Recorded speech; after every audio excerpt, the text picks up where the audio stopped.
Good morning students.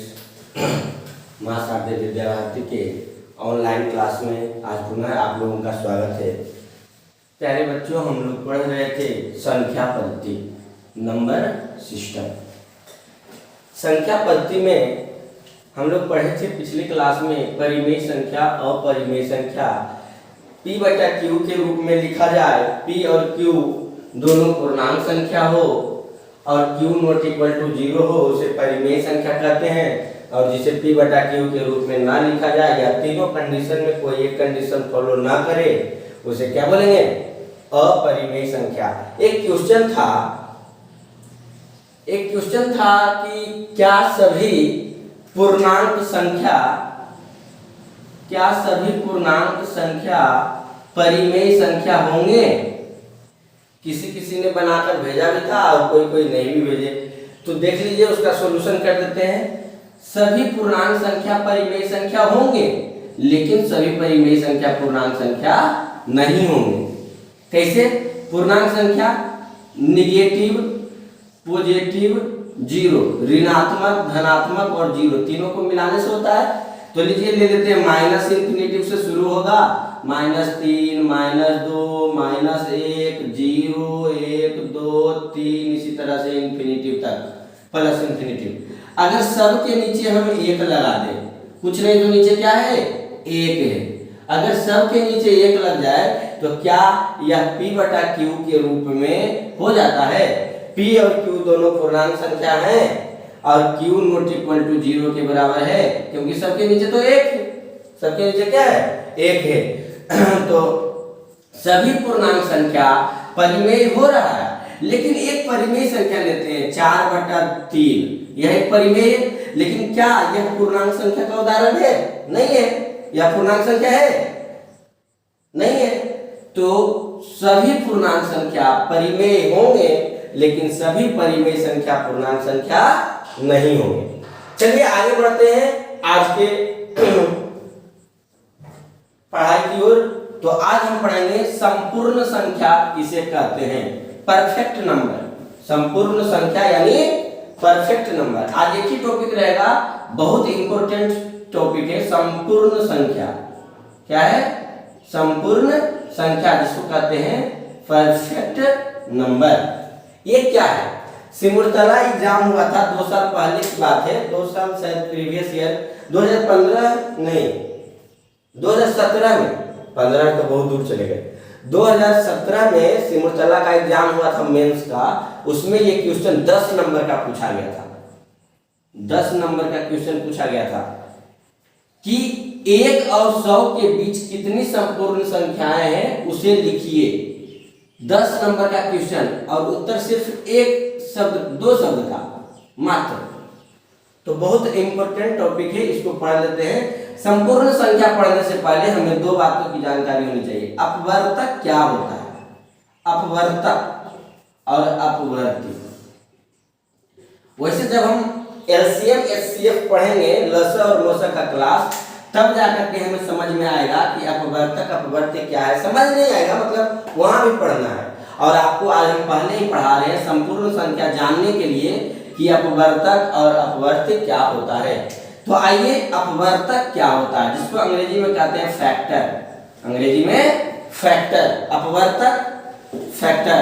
अपवर्ती का multiple. तो अपवर्तक और अपवर्ती क्या होता है, दोनों को समझते हैं बारी बारी से। तो अपवर्तक किसी भी संख्या को पूर्णतः विभाजित करने वाली सभी संख्याएं उस संख्या का अपवर्तक कहलाती है। जैसे हम बात कर लेते हैं 12, अगर कहते हैं कि 12 का अपवर्तक बराबर, अपवर्तक निकालना हो यानी इसका फैक्टर, यानी यह 12 जो है किससे विभाजित होगा। तो सबसे पहले 1 से देखेंगे, क्योंकि 0 तो नहीं, 1 से तो सभी संख्याएं विभाजित हो जाएगी, कुछ भी रहेगा तो 1 से हो गया। 2 से लग जाएगा 2 6 12, 3 चौक 12, 4 तिया 12, 5 से नहीं कटेगा कभी भी नहीं, देख लीजिएगा। 6 दूनी 12 यानी 6 से 7 8 9 10 जब आधा मिल जाए 12 के आधा 6 के बाद सीधे चले जाएंगे कहाँ 12, 6 के बाद 12 पे चले जाएंगे। तो कहता 12 का अपवर्तक हमने लिखा। अब अपवर्तक की परिभाषा समझिए क्या होता है।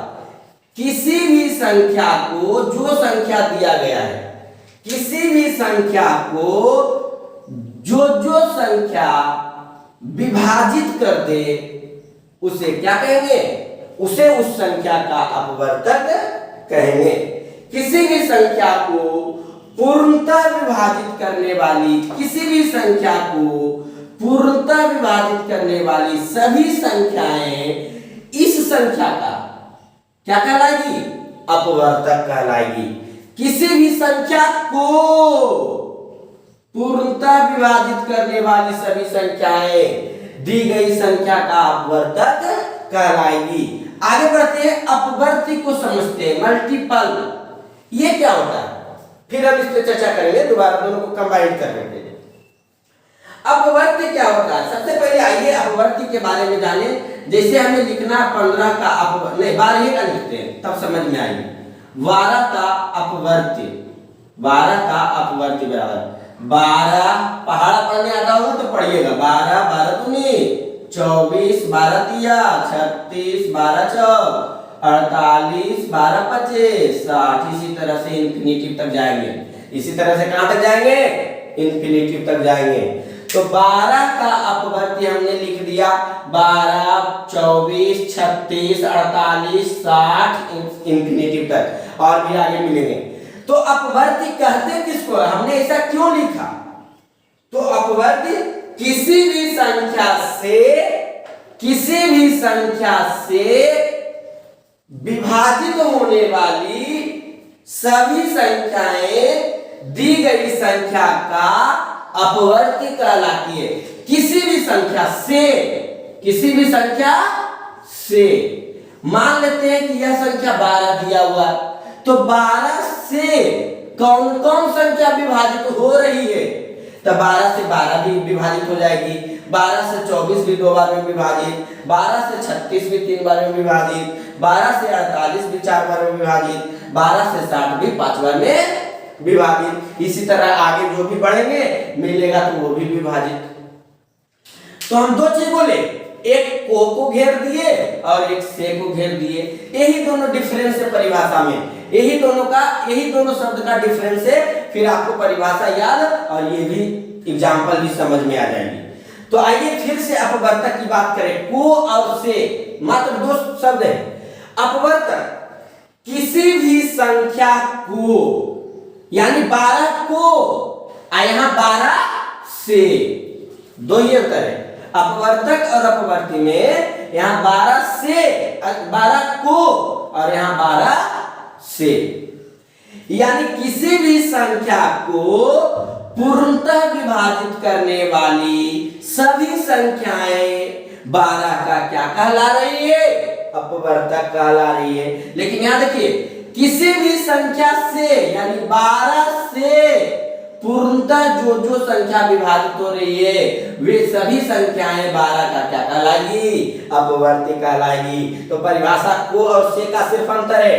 किसी भी संख्या को पूर्णतः विभाजित करने वाली सभी संख्याएं दी गई संख्या का अपवर्तक कहलाती है, और किसी भी संख्या से पूर्णतः विभाजित होने वाली सभी संख्याएं दी गई संख्या का क्या कहलाएगी, अपवर्ती कहलाएगी।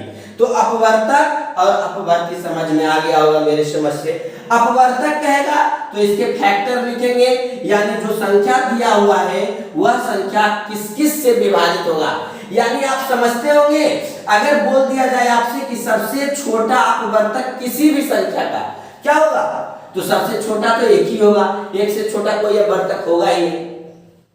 अगर सबसे बड़ा अपवर्तक की बात कर दिया जाए तो सबसे बड़ा अपवर्तक तो स्वयं वही संख्या यानी 12 है तो 12 होगा। अगर हम यहाँ बात कर ले 15 की, 15 का अपवर्तक तो 1 2 से नहीं 3 4 5 6 7 8 9 10 11 12 13 14 15 1 3 5 15, इतना होगा 15 का अपवर्तक। तो इसका सबसे छोटा a और सबसे बड़ा स्वयं वही संख्या। तो अपवर्तक का कंडीशन कि अगर पूछ दिया जाए किसी भी संख्या का सबसे छोटा अपवर्तक तो 1 होता है, और किसी भी संख्या का सबसे बड़ा अपवर्तक स्वयं वही संख्या होगा।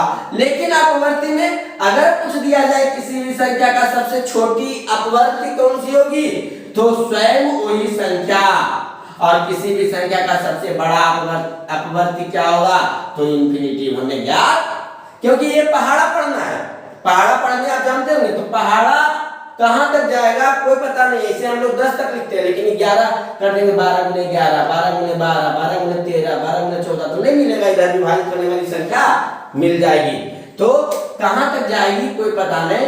इसीलिए सबसे बड़ा अपवर्ती इंफिनिटिव हमें पता नहीं है, लेकिन सबसे छोटा स्वयं वही संख्या, और इसमें सबसे छोटा अपवर्तक 1 और सबसे बड़ा अपवर्तक स्वयं वही संख्या। संपूर्ण संख्या समझने के लिए अपवर्तक और अपवर्ती को और से को ध्यान में रखेंगे। किसी भी संख्या को पूर्णतः विभाजित करने वाली सभी संख्याएं दी गई संख्या का अपवर्तक कहलाती है, और किसी भी संख्या से पूर्णतः विभाजित होने वाली सभी संख्याएं दी गई संख्या का अपवर्ती कहलाती है। अपवर्तक और अपवर्ती तो समझ में आया। अब बात करते हैं संपूर्ण संख्या क्या है। परफेक्ट नंबर, किन्हीं को परिभाषा नहीं आता होगा, नहीं लिखा होगा कॉपी में, तो सुन करके लिख लेंगे। वैसे हम नेक्स्ट चैप्टर तक आपको लिखाया हुआ है डिफिनेशन, आगे बढ़ेंगे तब डिफिनेशन का भी फोटो खींच करके आपको देंगे। चलिए, संपूर्ण संख्या परफेक्ट नंबर। संपूर्ण संख्या कहता है कि जैसे हम 6 का अपवर्तक निकालते हैं, क्या निकालते हैं, 6 का अपवर्तक, तो पहले निकाल लेते हैं 1 2 3 दूना 6, हाँ 4 नहीं होगा 5 6, कितना हो गया 6 का अपवर्तक हमने निकाला। और कहता है संपूर्ण संख्या कि वैसी प्राकृत संख्याएं जिसके सभी अपवर्तकों का, ये 6 क्या है, प्राकृत संख्या तो है, तो वैसी प्राकृत संख्याएं जिसके सभी अपवर्तकों का अगर योग किया जाए, योग बराबर सब अपवर्तक तो निकला, फैक्टर 1 2 3 6, 1 जोड़ 2 जोड़ 3 जोड़ 6, सभी अपवर्तकों का अगर योग किया जाए तो 6 3 9 9 3 12 हो गया, कितना हो गया 12। तथा वैसी प्राकृत संख्याएं जिसके सभी अपवर्तकों का योग किया जाए तो योगफल यदि दी गई संख्या से दुगना आ जाए, यानी 6 है तो 12 आ जाए, तो वैसी संख्या को हम क्या बोलेंगे, संपूर्ण संख्या, परफेक्ट नंबर बोलेंगे। क्या बोलेंगे, परफेक्ट नंबर। दी गई किसी भी संख्या का यदि अपवर्तक निकाला जाए और उसके सभी अपवर्तकों को आपस में जोड़ दिया जाए, जोड़ने के उपरांत जो योगफल आएंगे यदि दी गई संख्या से दुगना आ गई, तो हम समझेंगे कि यह जो संख्या 6 दिया गया है यह क्या है, एक संपूर्ण संख्या का उदाहरण है। आपको बता दें कि 1 से 100 के बीच में केवल और केवल 2 संपूर्ण संख्याएं हैं। कितना है, 2 संपूर्ण संख्याएं, पहला 6 और दूसरा 28। पहला 6 और दूसरा 28। यही क्वेश्चन पूछा गया था सिमुतला में कि 1 से 100 के बीच में कुल कितने संपूर्ण संख्याएं हैं उसके बारे में लिखे, उसको लिखे।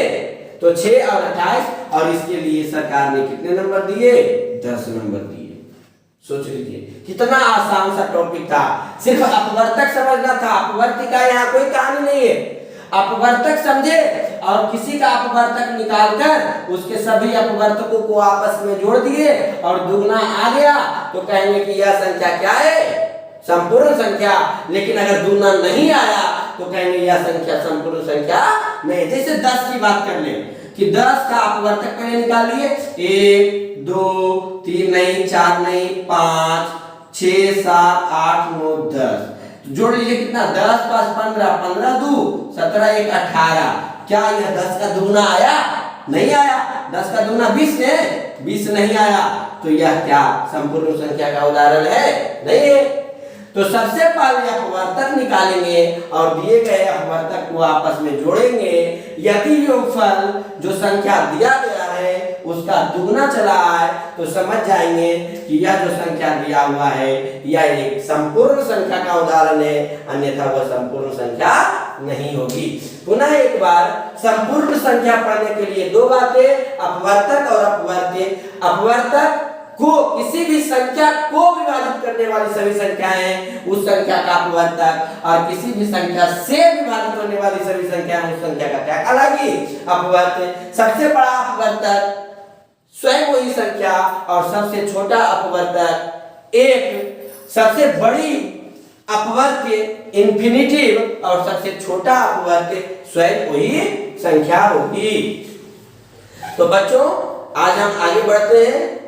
आपका ये संपूर्ण संख्या समझ में आ गई होगी। अगर कोई क्वेश्चन होगा इससे रिलेटेड तो आप पूछेंगे, अन्यथा हम देंगे तो उसे बनाना होगा। आप 28 का चर्चा करके देखिएगा और इसको कमेंट कीजिएगा कि यह कैसे संपूर्ण संख्या है। 28 के बारे में 28 के बारे में चर्चा कीजिएगा, बना करके एक पेज पे मेरे पर्सनल व्हाट्सएप पे चैट कीजिएगा।